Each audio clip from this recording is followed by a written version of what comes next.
Good morning, everyone.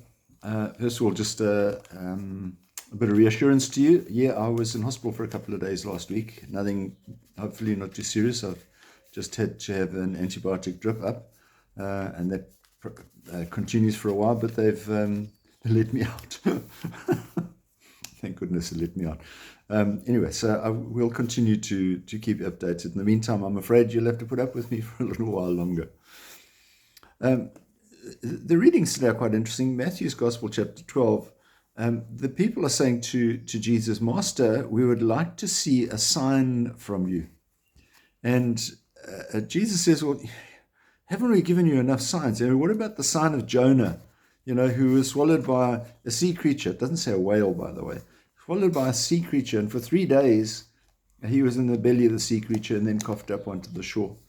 Of course, the number 3 and then the 3 days on the crucifix, in the tomb rather, we see the parallels there, and important that we understand that Jesus is always trying to prepare us for things.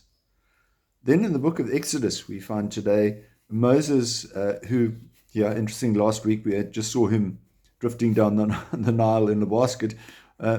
This week he pops up in Exodus chapter 14, and he's just arrived at the Red Sea, and he's got this whole bunch of people who've been given permission to leave by the Pharaoh, been given permission to leave Egypt, and they've traveled all this distance, and now they come to the Red Sea, and there's no way for them to get across. In the meantime, the Egyptians have suddenly worked out that all of those people, the Jews who were running around in Israelites, who are keeping them fed and serving them and all the rest of it, suddenly gone.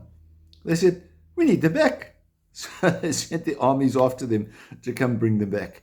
And there are the chosen people who are saying, we need to find some way to get across here, Moses. What are you going to do about it? And then they look behind them and they see all the Egyptians coming.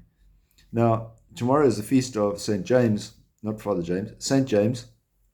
So we don't actually pick up on the rest of the story, but of course we know that what happens is that Moses parts the sea and the chosen people go through, and then once they've gone through, then the seas close over the Egyptians. Now many people try to find natural explanations for all of that. We'll find another story on Thursday where Moses is interacting with a little old place called Mount Sinai, but we'll talk more about that then. All I'd like to just leave you with is that God sends us signs every day. We just got to look for them.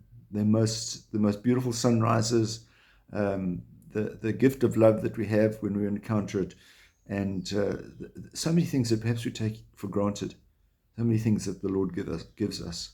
So let's be grateful today and appreciate what He has given to us and look for those signs. So you have a wonderful day, and we'll see you again. God bless. Bye-bye.